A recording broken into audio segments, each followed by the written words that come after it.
Now over the gate there was written, Knock, and it shall be opened unto you. He knocked, therefore, more than once or twice. May I now enter here?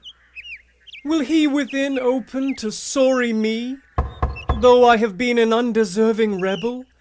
If so, then shall I not fail to sing his lasting praise on high. At last there came a grave person to the gate named Goodwill. Who knocks there?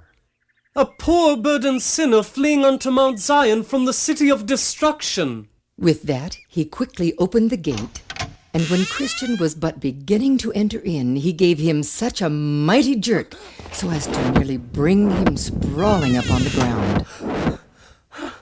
Dear sir, what did you mean by giving me such a violent jerk? Heard thee not the many thumpings on the door immediately as soon as it were shut fast behind thee? Aye. Open a little, and peek thee out the crack to see what they were.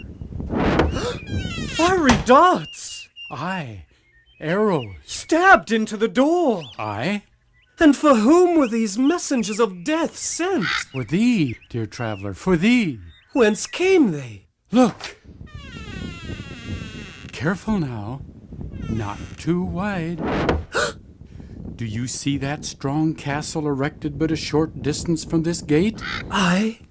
'Tis the castle of the enemy, of which Beelzebub himself is the captain. It is? And from its walls he, and they that be with him, shoot arrows at those that come up to this gate, if haply they may kill them ere ever they be entered in. Then have I great cause to rejoice and tremble. Aye, indeed. But tell me, how is it that ye came all alone?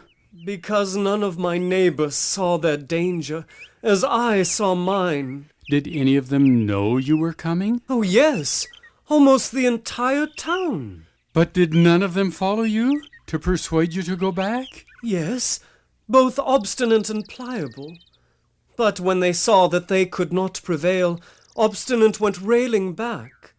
But Pliable came with me, until we came to the Slough of Despond, into which we both suddenly fell. You must have taken your eyes off of the light. So I did. What then?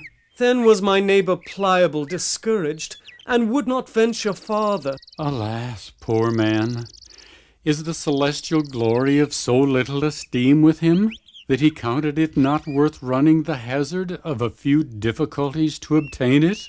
Truly, if the truth be known, I am no better than he. Why so say? Went he not back, and came you not on? 'Tis true, he went on back to his own house, but I also turned aside to go into the way of death. To the town morality? Yes. Directed thereto by the carnal arguments of one Mr. Worldly Wiseman, I suppose. How did you know? This wicked one doth attack nearly all with his carnal reasoning, and frankly, there be few that escape his snare. Then have I all the more reason to be thankful to my Lord. He would have had you to seek for ease at the hands of Mr. Legality, I suppose. Aye. Very cheats, the both of them. But say on, did you truly take his vile counsel? Yes, at least as far as I durst. I was nearly crushed by the weight of that fearful mountain. That mountain has been the death of many, and will be the death of many more yet, who shall seek to enter in by the works of their own hands.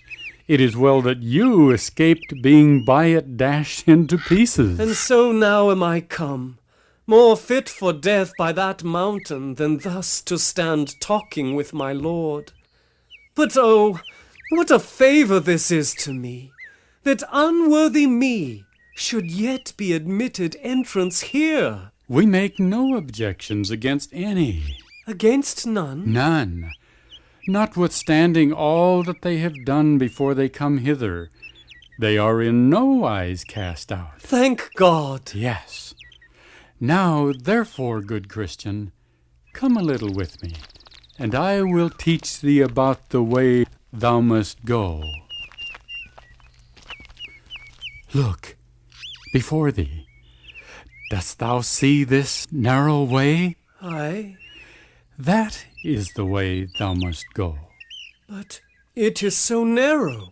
It was cast up by the patriarchs, the prophets, Christ, and his apostles. But it is so narrow. It was wide enough for Christ. Truly? Aye. Then it be wide enough for me. It is called by our Lord the straight way, and was laid out so by himself. This is the way thou must go. But are there not turnings, nor windings by which a stranger may lose his way? Nay, none. But there are many ways that join down upon this one, they all being wide and easy of travel. Then I shall be confused. Nay, for only the right way is straight and narrow. Then the wayfaring man, though a fool, need not err therein. None need err. Now 'tis time to be off on thy journey. One thing, dear Goodwill, Being?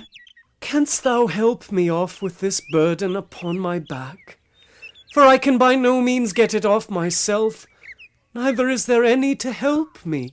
No, thou must be content to bear it until thou comest to the place of deliverance, for there it will fall from thy back of itself. When shall this be?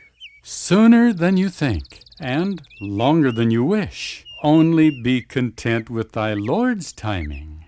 Then let me gird up my loins and address myself to my journey. What lies ahead next? When you have gone some distance from this gate, you will come to the house of the interpreter. What do I there? Knock, and it shall be opened unto you. Seek his wisdom, and ye shall find. Ask for help, and it will be given unto you. Thank you, dear Goodwill. God be with thee. Fare thee well, good Christian. God speed.